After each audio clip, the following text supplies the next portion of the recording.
Disclaimer lang po, ang kwentong ito ay hindi po original na sa akin. Ito ay galing sa mga random na tao na naka-experience ng mga kababalaghan sa kanilang buhay. Isinilang sa pamilya ng isang prominenteng manglilingo, itong si Antaw. Bata pa lamang siya, nasaksihan na niya ang karumal-dumal na pangyayari sa lugar nila. Kilala rin bilang isang taong may halang na kaluluwa ang kanyang ama. Kaya kahit hindi sila noon gaanong kayamanan, abot langit ang natatanggap nilang respeto sa kanilang mga nasasakupan. Dahil sa ganun nilang estado, bata pa lamang pinag-aralan na ni Antaw ang mga pamamaraan ng pakikipaglaban ng kanyang angkan. Naniniwala siya, darating ang takdang panahon kung saan siya naman ang magmamana ng torno ng kanyang ama. Upang maikubli ang pagkakakilanlan ng kanilang pamilya, namuhay sila bilang mga magsasaka sa lugar ng lingig. Yung mga kaibigan nila, limitado lang din at halos iilang tao lang din ang nakakapasok sa kanilang lugar. Hindi naman gaanong kalakihan ang kanilang angkan. Sa pagkakatanda noon ni Antaw, 5 lamang silang pamilya na naninirahan sa lugar na yon. Subalit sa kanilang lahat na magkakadugo, tanging ang kanilang pamilya lamang ang nagiging sentro ng mga utusan at mga gawaing kinakailangan nilang tapusin sa pang-araw-araw. Ayon pa kay Antaw na, sa kanilang baryo, hindi naman talaga nila hawak ang kabuuan ng mga tao. Kahit papaano, merong iilan pa rin sa mga ito ang itinuturing silang mga kulto. Gayunpaman, wala yung lakas ng loob para kumprontahin sila sa kadahilan ng alam nito ang kanilang sasapitin mula sa kamay ng kanyang ama. Dagdag pa ni Antaw na sa loob ng halos 3 dekadang paninirahan nila sa lugar, may mga taga-baryo na silang tinuruan ng leksyon. Yung iba binigyan nila ng pangalawang pagkakataon, pero paralisado na ang buong katawan nito. Ang mga taong nakagawa naman sa kanila ng mabigat na kasalanan, matagal nang inilibing sa lupa ng kanyang ama. Dahil sa ganoong pangyayari, nakilala na ng iilan yung pamilya nila. Nare-respeto na rin sila ng mga manggagamot at albularyo sa kanilang lugar, kaya na may hindi naglaon, unti-unti na silang nasanay sa payapang pamumuhay. Akala nga ni Antaw, magtutuloy-tuloy na ang ganoong kaganapan, pero sa pagtungtong ng kapatid niyang babae sa edad na 22 anyos, nagkaroon ito ng isang manliligaw na naninirahan pa sa karatig lugar ng baryo nila. Noong una, hinayaan lang nila ito dahil yon ang kagustuhan ng kanyang kapatid. Pero habang tumatagal, meron na silang napapansing kakaiba. Yung binatang nanliligaw dito, kahit anong pilit nila, hindi yun pumupunta sa kanilang tahanan. Ang mas nakakapagtaka pa, wala itong ibinibigay na kahit ano sa kapatid niya. Siyempre, noong mga panahong yon, kapag nanliligaw ang isang lalaki, paniguradong araw-araw yung may dalang regalo upang pasayahin ang kanyang napupusuan. Dagdag pa ni Antaw na, hindi naman yon ang habol nila, ngunit sadyang nakakapanibago lang ang lahat. Marami naman noong sumubok na bumasok sa kanilang pamilya, pero hindi ganoon ang pag-uugali ng bago nitong manliligaw. Dahil sa ganoong pangyayari, agad namang gumawa ng hakbang ang kanilang pamilya para alamin ang tungkol sa mga magulang nung manliligaw ng kapatid niya. Upang hindi naman ito mapansin ng kanilang mga ikinikilos, minabuti nila Antaw na pagalawin yung iilan nilang tagasunod na hindi kilala sa kanilang lugar.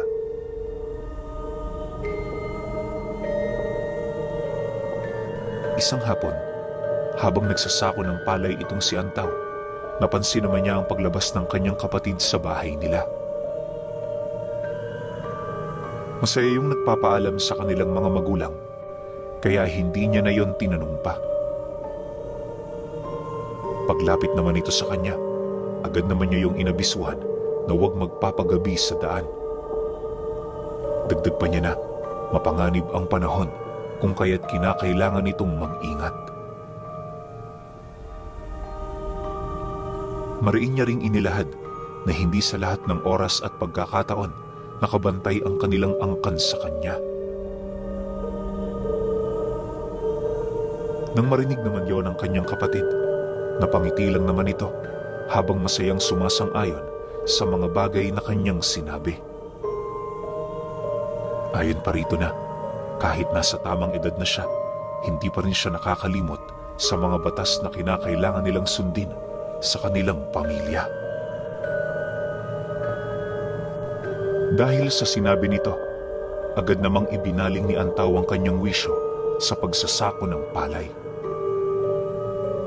Umalis na din noon ang kanyang kapatid nang sa gayoy makarating ito ng baryo sa lalong madaling panahon. Kinahapunan, bago pa man lumubog ang araw, nasipat naman niya yung naglalakad kasama ang isang lalaking halos kaedad lang din ito. Pagsilay naman doon ni Antaw at ng kanyang ama, dali-dali naman nila yung tinawag habang pilit na kumakaway. Nang masipat naman ng lalaki ang kanilang ginagawa, nagmamadali naman yung umalis sa lugar na yon. Pero bago pa man yun makalayo, naharang na ito ng dalawang tiyuhin niyang galing din sa baryo. Pagsilay naman doon ng lalaki, wala na yung nagawa kundi sumunod. Makalipas lang ang ilang minuto, narating na nito ang kanilang pamamahay kung saan naroon si Antaw at ang kanyang ama.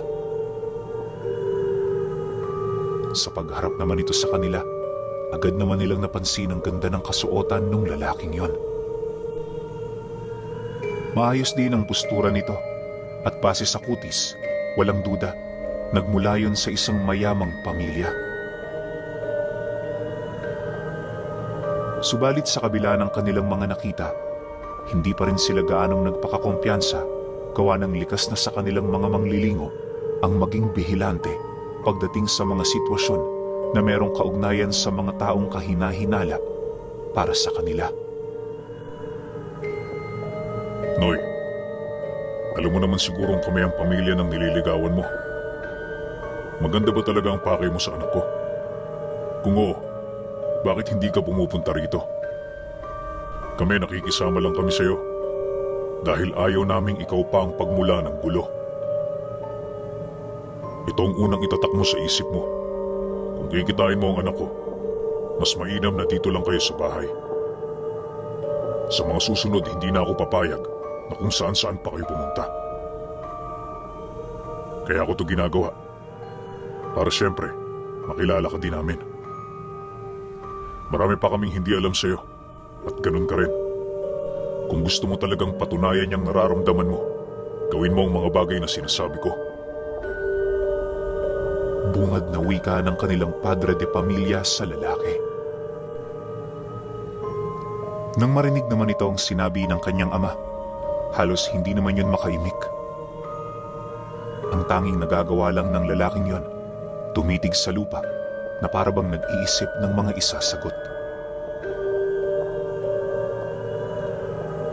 Makalipas pa ang ilang minutong pananahimik, dahan-dahan naman yung napasilay sa kanila habang mahinahong sumasagot ng, "Kilala ko na ho kayo at alam ko na rin na pamilya kayo ng mga manglilingo. Pero wag ho kayo mag-alala, wala naman yung problema. Sa uli, hindi naman ho kayo ang aking pinakikisamahan, kundi ang anak ninyo. Asahan ninyo, sa mga susunod na araw, dadalhin ko rito ang pamilya ko."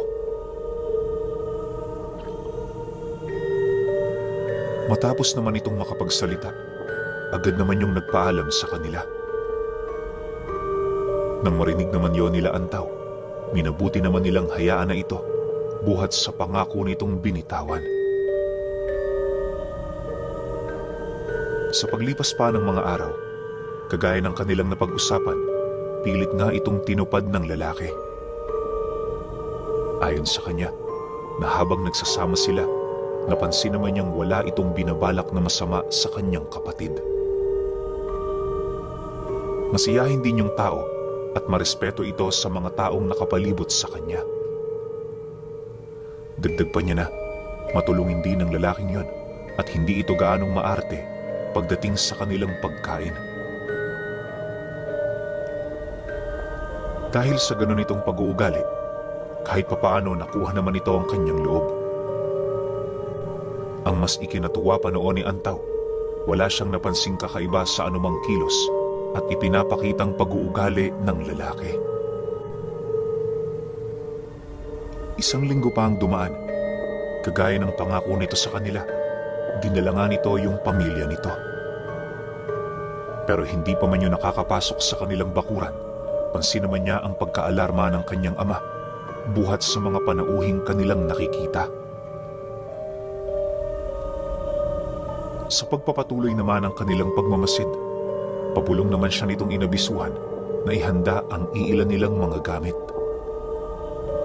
Mariin din siya nitong inabisuhan na sundin niya ang lahat ng utos nito dahil sa isang gabunang pamilya ang paparating.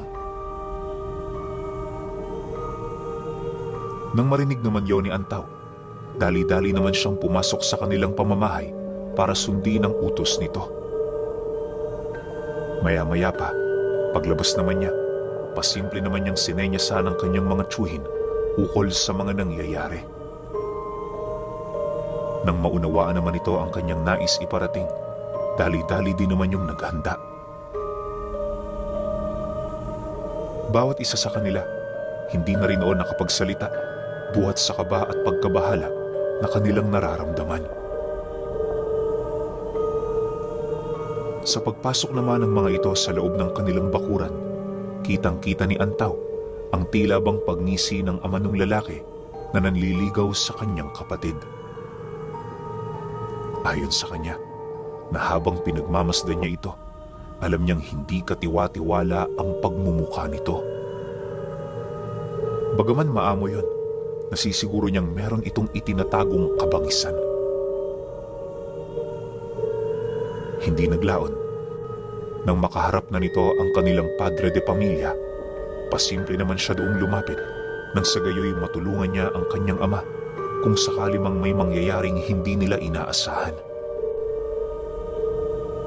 Sa pag-uusap naman ng dalawang namumuno, naging maayos naman ang lahat. Base sa pagkakatanda ni Antaw, ang kasama ng lalaking nanliligaw sa kanyang kapatid ay yung mismong mga magulang nito at ang tatlo nitong tiyuhin na pawang mga mamamatay tao. Bilang isa kasing manglilingo, alam na nila ang lahat ng pinagkaiba ng mga taong walang karanasan kumpara sa mga taong sanay ng pumatay. Dagdag pa niya na, sa mga mata pa lang, alam na niya ang pinagkaiba. Sa loob ng halos 5 minuto niyang pag-uusap, naging maayos naman ang lahat. Ginalang ng padre de pamilya ng mga gabunan ang nais nilang mangyari at ganon din naman ang ibinalik ng kanyang ama.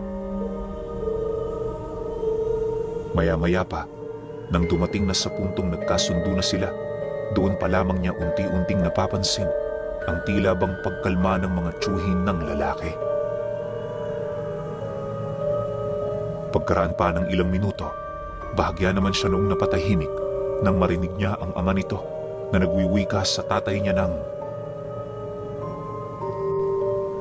"Wala namang problema kung sa inyong pamilya nahanap ng anak kong ito ang kanyang mamahalin. Susuportahan namin siya. Sana ganun din kayo.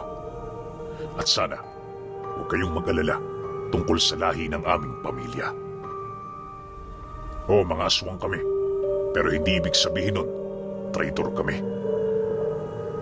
Siguro sa lahat ng tao rito, kami lamang ang makikita niyong merong isang salita. Hayaan niyong patunayan namin na malinis ang aming intensyon sa inyo. Dahil sa sinabi nito, napangiti lang naman ang kanyang ama habang sumasagot dito ng, dapat lang, dahil hindi kami nakikipagkasundo sa mga taong walang isang salita. Sa ngayon magtitiwala kami sa inyo, pero sana maunawaan nyo rin, mananatili kaming alisto hanggang sa dumating ang puntong ako na mismo ang makapagpatunay na katiwa-tiwala ang inyong pamilya. Huwag nyo rin sanang kakalimutan, anumang oras, nakahanda akong sirain ang ating mga napag-usapan. Wala akong ibang hangad, kundi ang ikabubuti ng aking mga anak. Kasabay ng pagwika nito, ay ang pagpapatuloy naman ito sa mga gabunan sa loob ng kanilang pamamahay. Pagpasok naman ng pamilya ng lalaki sa loob ng bahay nila, agad namang napansin ng mga ito ang iilan sa mga koleksyon ng kanyang ama na pawang mga parte ng katawan ng mga nilalang na hindi likas na naninirahan sa mundo ng mga tao. Ayon kay Antaw, kaya nila yun inilabas sa mga aparador na pinagtataguan nito ay para maipakita sa pamilya ng lalaki na hindi rin sila basta-basta. Dagdag pa niya na kahit papaano natuwa naman ang pinuno ng mga gabunan sa mga dekorasyong kanilang ibinida sa loob ng kanilang tahanan. 2 oras pa ang lumipas, may mga bagay na silang napagkasunduan. Sumang-ayon ang pamilya ng lalaki na ito ang bibisita sa kanilang bahay at hindi nito maaaring dalhin kung saan-saan. Kapalit naman ng ganoong kasunduan ay ang pangako nilang ituturing nilang hindi iba ang lalaking yon sa kanilang pamilya. Inilahad din ng kanyang ama na hanggat maayos ang pakikitungo nito sa kanyang anak, wala sila doong maririnig. Dagdag pa nito na kung ang dalawang yon ang nakatadhana, handa naman silang tanggapin ng lalaki bilang parte ng kanilang pamilya.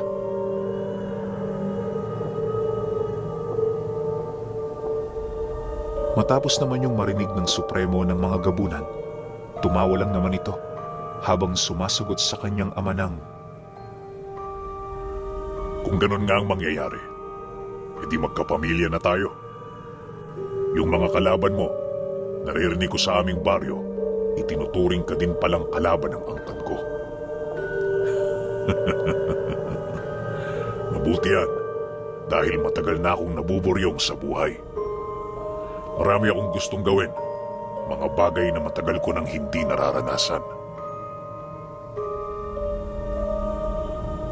Matapos naman itong makapagsalita, hindi na rin niya nagtagal sa kanilang tahanan. Bilang pagpapakita ng tiwala nito sa kanila, iniwan nito ang kanilang anak na nagkakagusto sa kapatid niya. Kagaya ng napag-usapan, bukal sa loob naman nila itong tinanggap, alang-alang sa kanilang mga kasunduan. Magmula noon, unti-unti na ring napapansin ni Antaw ang pagiging dikit ng lalaki sa kanilang pamilya.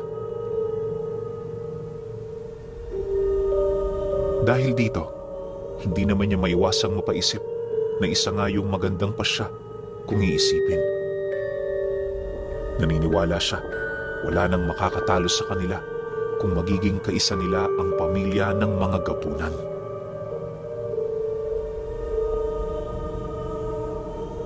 Sa paglipas pa ng mga araw, naging mapayapa naman ang kanilang pamumuhay. Yung lalaking nagkakagusto noon sa kanyang kapatid, halos oras-oras nasa bahay nila ito.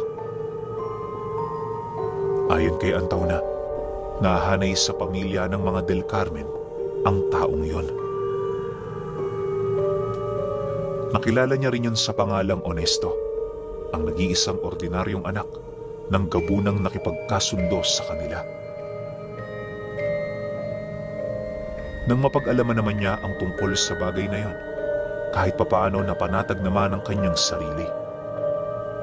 Hindi niya maipagkakaila ang kanyang saya, lalo pat inaasahan na niya na isang normal na bata ang magiging pamangkin niya. Ngunit 7 buwan pa noon ang lumipas, nang medyo magkadikit na ang kanilang pamilya, merong nangyaring hindi nila inaasahan. Yung lalaking kasintahan ng kanyang kapatid, bigla na lamang nanlamig. Unti-unti na ring dumalang ang pagbisita nito na siya namang kanilang ikinagulat. Dahil sa pangyayari, agad naman nila yung sinadya para kausapin. Hindi na kasi noon mapanatag ang kanyang ama. Gawa ng bukod sa buntis yung kapatid niya, marami na rin silang ginagawang plano para sa pagbubukod ng dalawa. Aminado naman si Antaw na tumulong ang pamilya nito. Pero syempre, ayaw nilang masira ang inaasahan nila sa dalawa. Sa halos ilang beses na rin nilang pagbisita sa kanilang baryo, tila bang napapansin na nila na para bang pinagtataguan sila ng pamilya ni Honesto. Nang mapagtanto naman yun ng kanyang ama, pinili muna nitong maging kalmado nang sa gayoy hindi sila magkamali ng pasya. Imbis di na personal yung sumadya sa pamilyang yon, nagdesisyon itong gawing representante si Antaw. Sa kanila kasing magkakapatid, siya ang maunawain at merong mahabang pasensya. Isang hapon, habang naghahanda siya sa kanilang lakad, bigla namang lumapit sa kanya yung kanyang ama. Meron itong bitbit na isang maliit na supot kung saan sa loob nito merong isang kamiseta na naninilaw na. Pagbigay naman ito sa kanya, agad naman siya nitong tinitigan sa mga mata habang seryosong nagwiwika sa kanya ng, "Anak, isuot mo yan at huwag mong huhubarin. Isa yan sa mga pamana ko sa'yo bilang tagapaghalili ko.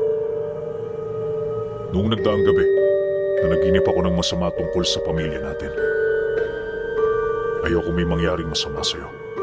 Kaya sa ngayon, mas mainam na mag-ingat na lang tayo. Ano man ang mapapansin mo sa baryo, agad mo itong ipagbigay alam sa akin. Huwag mo sanang kakalimutan, anumang oras handa ang ating grupo."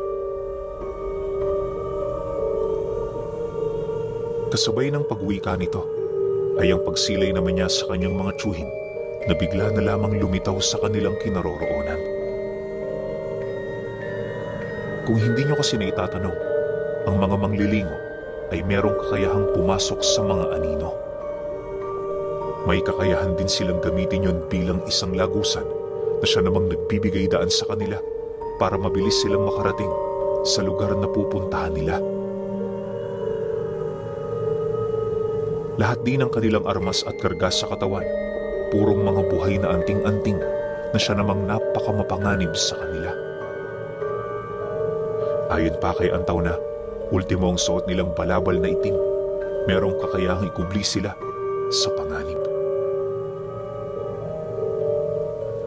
Para magkaroon kayo ng ideya ukol sa mga manglilingo, may hahalintulan nyo sila sa mga mersenaryong antingero. Ang pinagkaiba lang nila sa mga ito, bukod sa meron silang lamang sa kakayahan at armas, napakadali rin sa kanilang pumatay ng kalaban dahil pasurpresa ang kanilang mga pag-atake. Kalimitan sa mga pinapatay nila, hindi nito namamalayan na patay na pala sila. Kilala rin ang mga manglilingo bilang mga taong umaatake sa mismong ulo pa ng mga kalaban nila. Kadalasan, kung hindi pugot ang kanilang biktima, hati ang noo nito hanggang panga. Wala din yung galos sa kanilang mga katawan, indikasyon na hindi yun nakalaban. Ganyan kapanganib ang mga mangingilo. Taliwas din sa mga mersenaryo, hindi sila nagpapabayad. Meron kasi silang samahan, kung saan pawang mga pinapatay nila, mga balakid ng kanilang paniniwala. Kabilang na sa mga ito ang mga kapwa nila mga antingerong nakakagawa ng masama o hindi naman kaya'y mga grupo ng mga mambabarang at mangkukulam na nagpapakalat ng salot sa mga lugar na kanilang nasasakupan. Upang mabuo sa mga isipan nyo ang anyo ng mga manlilingo tuwing sila'y naninila, hayaan niyong magbigay ako ng konting detalye. Ayon kay Antaw, na kapag umaalis sila, palagi silang nakasuot ng itim na kasuotan mula ulo hanggang paa.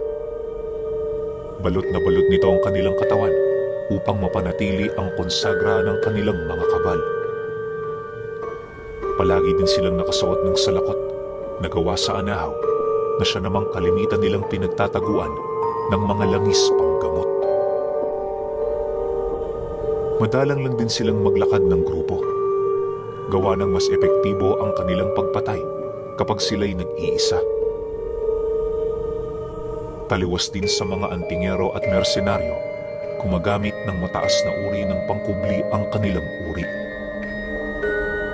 Kadalasan nagtatago sila sa mga katawan ng puno upang malaya nilang mapagmasdan ang kanilang punteriya. Kapag naunawaan na nila ang mga kilos nito, mag-iihip sila ng 5 buhay na katagas sa kanilang katawan na siya namang nagiging daan upang makapaglakbay sila sa anino. Kapag naisakatuparan na nila ito, mabilis silang lilitaw sa anino ng kanilang kalaban para yon ay pugutan. Kapag nagawa na nila ito, mabilis silang lilitaw sa anino ng kanilang kalaban para yon ay pugutan. Pagtapos nun, segundo lang din ang pagitan para sila'y maglaho. Walang saksi at walang bakas ng kanilang presensya. Dahil sa ganun nilang abilidad, nagkamit sila ng lahat ng respeto sa lahat ng uri ng nilalang. Mariin ding inilahad ni Antaw, hindi sila nabibilang sa anumang panig ng kapangyarihan. Kumbaga, sa kanan at sa kaliwa, isa sila sa mga namamagitan nito. Hindi rin sila basta-bastang nanghuhusga, lalo na kung wala silang hawak na matibay na patunay. Isa din sa kanilang pinanghahawakan, hindi sila kumikilos nang naaayon sa kanilang mga sariling emosyon. Bawat nilalang na kanilang napatay, napatawan na iyon ng hatol nang namumuno sa kanilang angkan. Balik tayo sa kwento. Matapos naman niyang maihanda ang kanyang sarili, agad naman niyang tinahak ang daan patungo sa masukal na gubat. Bagaman may malawak na daraanan patungo sa karatig baryo, hindi na siya doon dumaan dahil alam niya sa kanyang sarili, madali siya doong makakakita ng kalaban. Sa pagtalikod naman ng araw sa kalupaan, mas lalo pang binilisan ni Antaw ang kanyang paglalakad. Pabor kasi sa kanila ang gabi, kaya mas kampante silang gumala ng madilim. Kalahating oras pa ang lumipas ng kanyang paglalakbay, doon na nga niya tuluyang nakita ang bungad ng baryo. Hindi pa man siya nakakalapit dito, agad naman niyang nasipat ang 2 tiyuhin ni Honesto na naglalakad pabalik sa mismong bahay nito. Pagsilay naman niya sa mga panauhing yon, agad naman siyang nag-ihip ng dasal sa kanyang katawan, sabay pasok sa anino ng puno na naroon sa kanyang kinatatayuan. Paglitaw naman niya sa anino ng 2, agad naman niya yung tinawag habang pabulong na nagtatanong ng, "Si Honesto nasan? Bakit ilang araw na siyang hindi pumupunta sa bahay? Kung may problema kayo, mas magandang mapag-usapan na natin to. Huwag niyo kaming niloloko, lalo pat nagdadalang tao na ang kapatid ko." Nang marinig naman ng 2 ang kanyang boses, gulat naman yung napasilay sa kanya. Sa mukha ng mga tiyuhin ni Honesto, alam niyang hindi nito inaasahan ang kanyang pagpapakita. Maya-maya pa, nang masipat naman siya nitong merong hawak-hawak na itak, pinilit naman ng 2 na kumalma. Ayon sa isa sa mga tiyuhin nito, Pupunta sila sa bahay nito para doon na sila makapag-usap ng maayos. Dagdag pa nito na, totoo ngang may problema ang kanilang angkan, kaya na may naging limitado ang kanilang kilos sa kanilang lugar. Mariin din itong inilahad na merong kinakaharap na kalaban ng kanilang pamilya na higit na mas malakas kesa sa kanila. Isa din yun sa mga rason kung bakit hindi nakakapunta si Honesto sa tahanan ng kasintahan nito.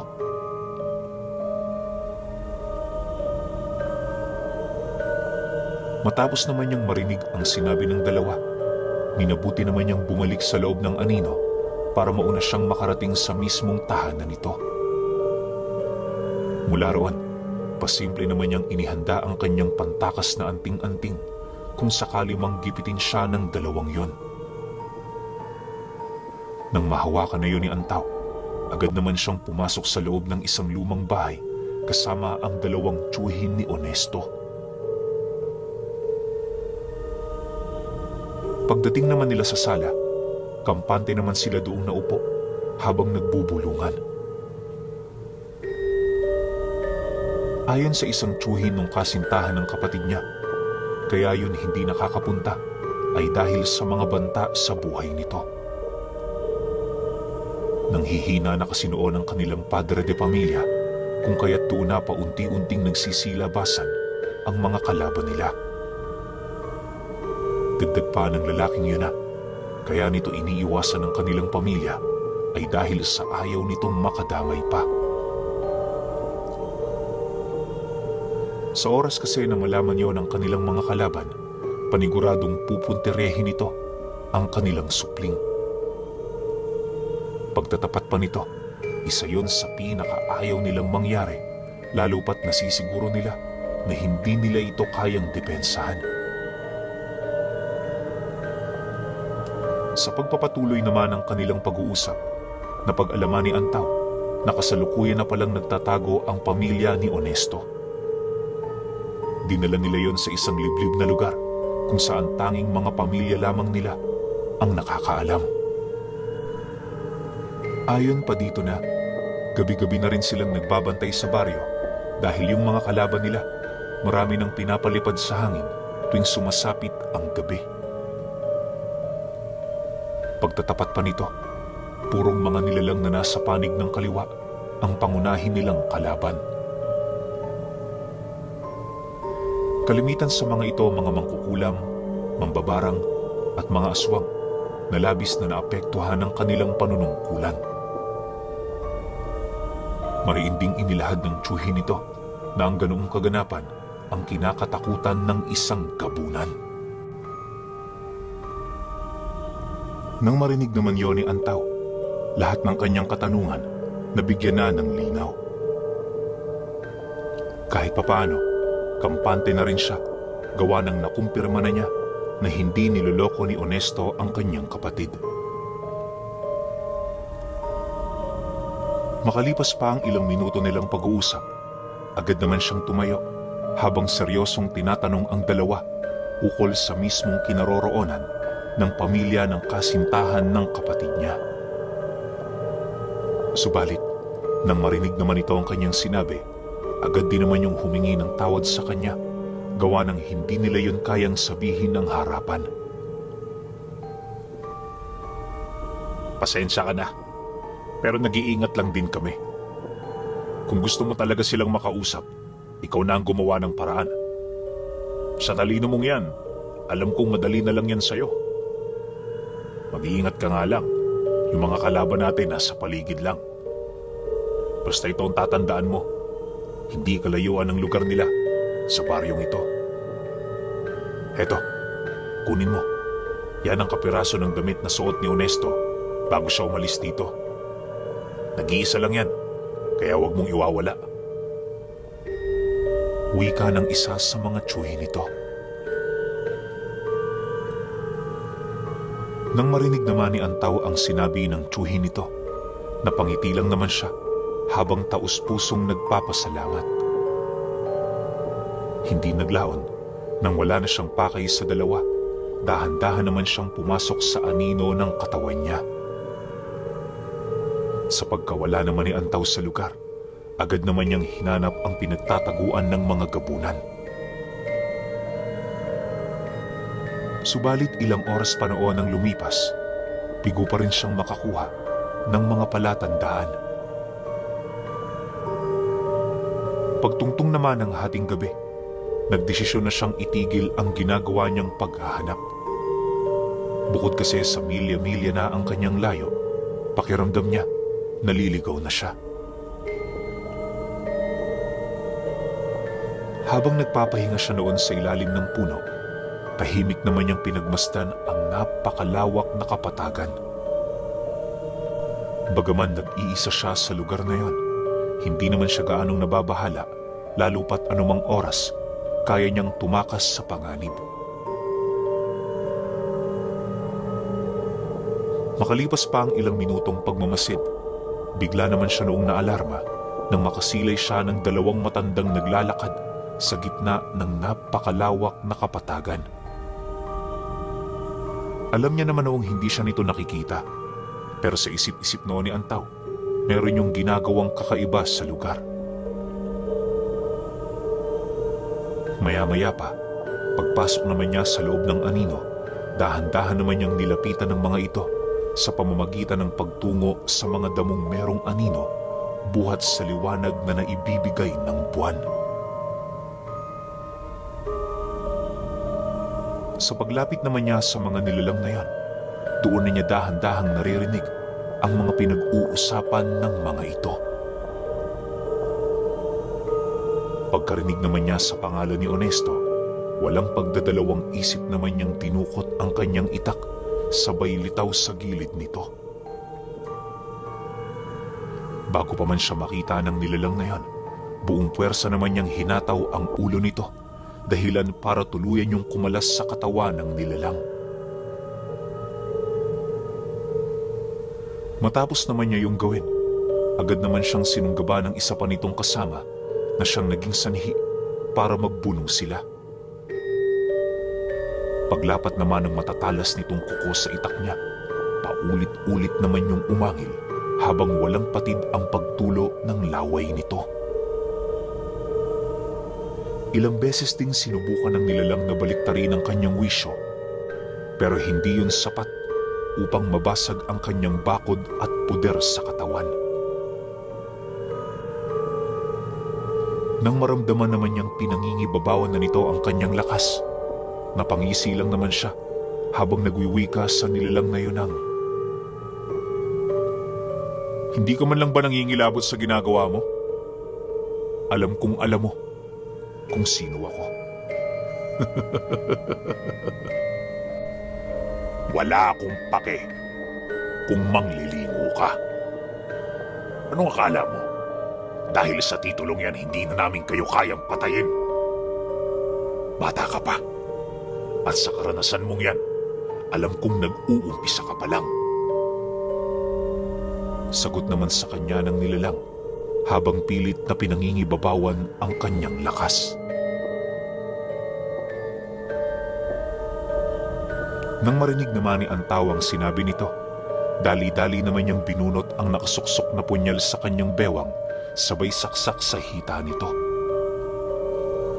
Pagbaon naman ng talim ng kanyang punyal, agad naman niyang napansin ang panghihina ng lakas nito. Dahilan para makaya niyang patirin ang nilalang. Pagbagsak naman ito sa lupa, agad naman niyang initak ang dalawang kamay nito, sabay tapak sa dibdib upang mapigilan ang paulit-ulit nitong pagpupumiglas. Maya-maya pa, nang matalian na niya ito, agad naman niya yung tinanong ukol sa kung ano ang nalalaman nito kay Honesto. Dagdag pa ni Antaw na ang ginawa niyang pagpapahirap dito ay labag sa kanyang loob, ngunit napilitan lamang siya alang-alang sa kanyang kapatid. Matapos naman niyang makapagwika, dali-dali naman niya yung dinala sa lilim ng puno para ipako yun sa katawan nito. Nang may sakatuparan na niya ito, muli niya yung tinanong ukol sa mga nalalaman nito kay Honesto. Dahil sa kanyang sinabi, pilit namang umangil ang matanda habang nagmamakaawa. Subalit sa kabila ng lahat ng yon, nanatili pa ring seryoso itong si Antaw ukol sa mga bagay na hinahangad niyang malaman. Maya-maya pa, nang hindi na niya maatim ang ginagawa ng nilalang, walang pagdadalawang isip naman niyang inihiwalay ang binti nito, sabay wika doon ng, "Kung ako sa iyo, magsabi ka na. Sa bawat pagsisinungaling mo, mas lalo mo lang dinadagdagan ng parusang nakaatang sa ulo mo. Nasisiguro ko sa iyo na ang mga susunod na gagawin ko, hinding-hindi mo na magugustuhan." Dahil sa kanyang sinabi, doon na pilit nagwala ang nilalang hanggang sa napatitig na yon sa kanya. Makalipas pa ang ilang minuto, tuluyan na rin itong inilahad ang tungkol sa mga bagay na nalalaman nito. Hindi na ako umaasang bubuhayin mo pa ako. Pero sige, bago ako mamatay, sasabihin ko sa iyo ang lahat. Hinahanap namin ang pamilya ni Honesto. Marami silang pagkakasala sa amin na dapat nilang bayaran. Maunawaan mo sana na kaya namin ito ginagawa ay dahil meron silang nagawang pagkakasala. Mapapatay mo man ako, pero yung ibang mga kasama ko, hindi yun titigil. Alam na rin nila ang tungkol sa iyo, kaya alam kong madarakip at madarakip ka din nila.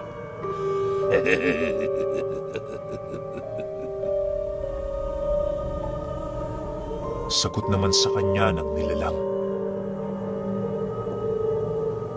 Matapos naman itong mailahad ang tungkol sa bagay na yon, doon na ito nag-umpisang magsalita ukol sa kung ano ang mga nalalaman nito. Ayon sa nilalang na, nag-ugat ang kanilang galit laban sa pamilya ng mga gabunan noong mga panahong lumipat yon sa kanilang lugar. Dahil sa sila ang tubong naninirahan doon, hindi sila pumayag na mapasailalim sa panunungkulan nito. Sinubukan nila doong makipag-aklas at sa loob ng 6 na taon nilang pakikipaglaban, wala silang nagawa kundi ang mag-alay ng buhay ng kanilang mga kasama. Dahil sa pagkamatay rin ng iilan nilang mga mauhusay na mandirigma, yun na rin ang naging hudyat ng tuluyang paghihina ng kanilang angkan. Dahil sa pangyayaring yon, mas lalo pang lumakas ang pamilya nila Honesto hanggang sa wala na silang nagawa kundi ang sumilong sa kapangyarihan nito. Ilang taon din silang naging sunod-sunurang parang aso hanggang sa sumapit na nga ang panahong pinakahinihintay nila. Nang mabalitaan nila ang panghihina ng ama nito, agad naman silang gumawa ng paraan para bitagin ang anak nitong tao. Kaya nila yun ginawa ay dahil sa kagustuhan nilang pagdusahin ng matanda ukol sa ginawa nitong pangdidikta sa kanilang lahi. Subalit bago pa man nila yun maisakatuparan, nagawa ng makatakas ng pamilyang yon sa tulong ng mga tiyuhin nito. Sinubukan din nila yung sundan pero ang lakas ng kanilang pinagsama-samang puwersa ay hindi man lang makapantay sa lakas ng 3 tiyuhin ni Honesto. Ilang beses pa nilang sinubukang makipaglaban sa mga nilalang na yon, pero tanging mga kasamahan lamang nila ang nag-aalay ng buhay sa mga ito. Nang maunawaan naman nila ang pagitan ng kanilang mga lakas, agad naman silang nagpasya na ibahin ang kanilang taktika. Ayon kasi sa lahi nila, tanging ang pamilya lamang ni Honesto ang kinakailangan nilang pahirapan. Hindi na rin mahalaga kung hindi nila matatalo ang tiyuhin nito, gawa ng unang-una, wala naman yung kasalanan sa kanila. Naniniwala rin ng mga nilalang na yan na kapag napaslang na nila ang pinuno ng mga gabunan, kusa na rin yung aalis sa kanilang lugar. Sa pagpapatuloy naman ng pagbabahagi nito ng istorya, wala namang ibang naramdaman si Antaw, kundi ang galit laban sa mga nilalang na yon. Kahit kasi tinuturing silang mga tagapagpatupad ng hustisya, syempre ibang usapan na pagsangkot ang sarili nilang pamilya. Makalipas pa ang ilang minuto, nang hindi na niya maatim ang mga sinasabi nito, agad naman niyang dinukot ang kanyang punyal, sabay pugot sa ulo ng nilalang na yon. Pagbagsak naman ng ulo nito sa lupa, dali-dali naman siyang naglakad, pero nang ilang metro pa lamang ang kanyang layo, doon niya nasilayan ang pangkat ng mga aswang na kasalukuyang nagmamasid sa kinaroroonan niya. Matapos naman yung masipat ni Antaw, dahan-dahan naman siya noong umatras, ngunit nang akmang tatakbo na siya papalayo, doon naman niya nasilayan ang pagsugod ng napakaraming aswang na halos sumukol na sa lugar na kinaroroonan niya.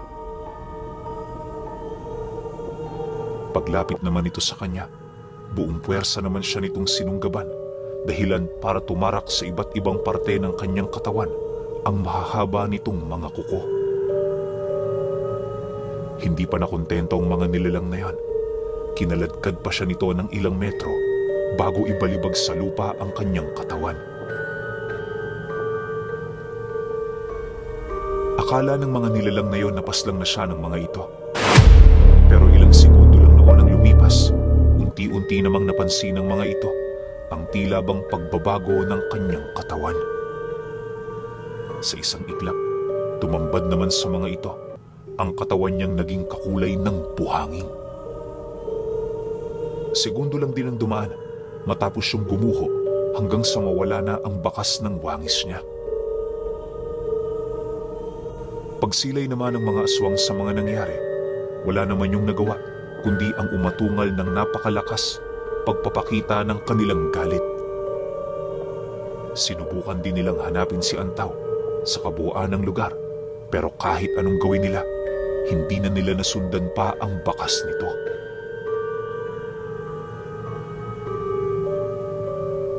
Sa paglipas pa ng mga araw, nagpatuloy ang kanyang paglalakbay. Hindi naman siya gaanong lumayo ng baryo dahil ang inaalala niya noon ay yung mga katagang ibinabahagi ng mga tiyuhin ni Honesto.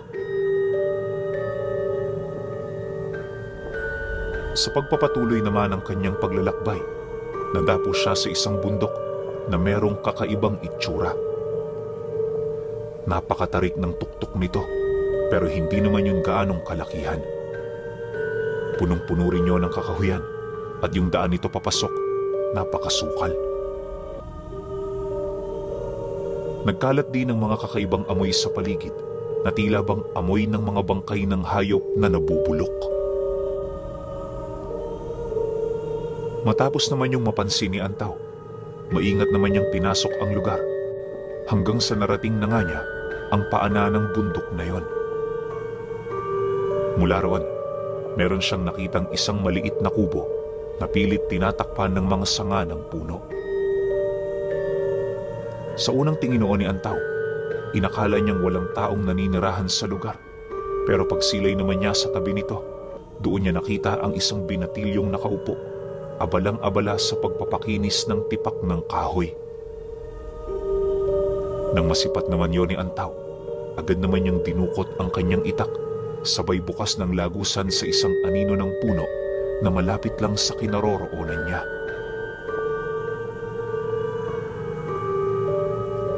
Pag-usli naman ang kanyang ulo sa tabi ng bahay nito, laking gulat na lamang niya nang masipat niya si Honesto. Napakapayat na nito at sa estado ng taong yon, alam niyang hindi na yon nakakakain ng maayos. Inaasahan naman niya ito dahil ang paningin niya sa lugar na pinagtataguan ng pamilya nito, sadyang napakahirap nga talaga doong makakuha ng makakain. Dahil sa kanyang mga nakita, walang pag-aatubili naman siyang lumapit sa binata habang mahinahon yung tinatanong ng, "Honesto, kumusta na kayo rito? Ayos lang ba ang tatay mo?" Nang marinig naman ni Honesto ang kanyang sinabi, bigla naman yung napasilay sa kanya.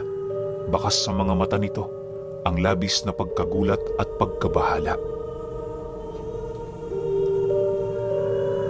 Makalipas pa ang ilang minuto, nang mapansin naman ni Honestong dahan-dahan siyang lumalapit, agad naman yung tumakbo papasok sa bahay nito. Pagsarado naman ito ng pinto, paulit-ulit naman yung nagsisisigaw na para bang nababaliw na ito. Dahil sa pangyayaring yon, agad naman yung pinuntahan ni Antaw para kausapin. Pagpasok naman niya sa loob ng kubo, nadatnan naman niya yung may hawak-hawak na talibong, pahikbing umiiyak habang nakatitig sa kinaroroonan niya. Nang mapansin naman yun ni Antaw, pilit naman niya yung pinakalma nang sa gayoy makapag-usap sila ng maayos. Base kasi sa kanyang mga nakita, malalim ang takot na namuo sa katawan nito, dahilan para hindi na yon makilala ng kaibigan niya. Nasisiguro din noon ni Antaw, kakaiba ang lugar na pinagtitirahan nito, gawa ng parang hindi yun likas na makikita sa mundo ng mga tao. Isipin ninyo, sa kabila kasi ng napakadilim nitong paligid, marami doong mga halamang tumutubo na para bang may mga sariling buhay. Ayon pa nga kay Antaw na, sa ilang minuto niyang pamamalagi sa lugar na yon, pakiramdam niya yung mga halaman doon may kakayahang bunutin ang kanilang mga sarili sa lupa. May mga napapansin din siya doong kakaibang hayop na para bang nagmamasid lang sa mga ikinikilos nila. Minuminuto rin silang nakakarinig ng mga malalakas na pag-atungal na halos hindi naman niya mawari kung saang hayop yon nagmumula.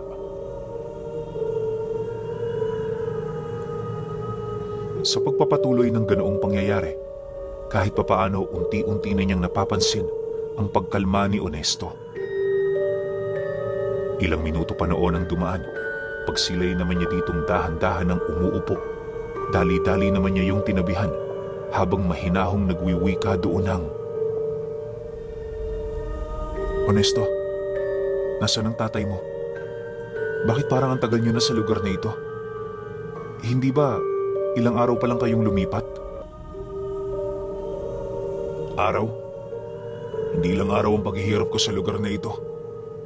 Matagal nang patay ang mga magulang ko. Dinapuan sila ng matinding karamdaman. Ako na lang ang nakatira dito. At sa pagkakatanda ko, 2 taon na ang lumipas magmula nang mapadpad ako rito." Nanlulumong sagot naman sa kanya ni Honesto. Nang marinig naman yon ni Antaw, dali-dali naman niyang pinasok ang mga silid na naroon sa kubo na siyang naging sanhi upang makita niya ang 2 bangkay na nakaratay sa sahig ng nakakandadong silid. Kalansay na ang 2 bangkay na yon, indikasyon na matagal na panahon na nga itong namatay. Dahil sa pangyayaring yon, agad naman niyang inabisuhan itong si Honesto na sumama, pero hindi na nito pinaunlakan ang kanyang alok. Ayon kay Honesto na, ikakamatay niya lang ng maaga kung lalabas pa siya sa lugar na yon. Dagdag pa nito, mas mainam na hanggang doon na lamang ang mga nalalaman ni Antaw ukol sa mga sumpang bumalot sa pamilya niya. Nang marinig naman niya ang sinabi nito, wala na nga siyang nagawa kundi ang sumang-ayon. Bawat katagang inilahad sa kanya ni Honesto, taus-puso niya yung nerespeto. "Antaw, umalis ka na. Hindi gagaya sa mundong pinagmulan mo ang ikot ng oras dito. Nga pala, meron sana akong hihingiing pabor sa'yo. Pakiusap. Palakihin mo ng isang mabuting tao ang anak ko. Kahit yun lang, ikakasaya na ito ng kaluluwa ko." Mangiyak-ngiyak na wika ni Honesto sa kanya. Matapos naman niya yung marinig, tumangulang naman siya habang dahan-dahang pumapasok sa lagusang ginawa niya.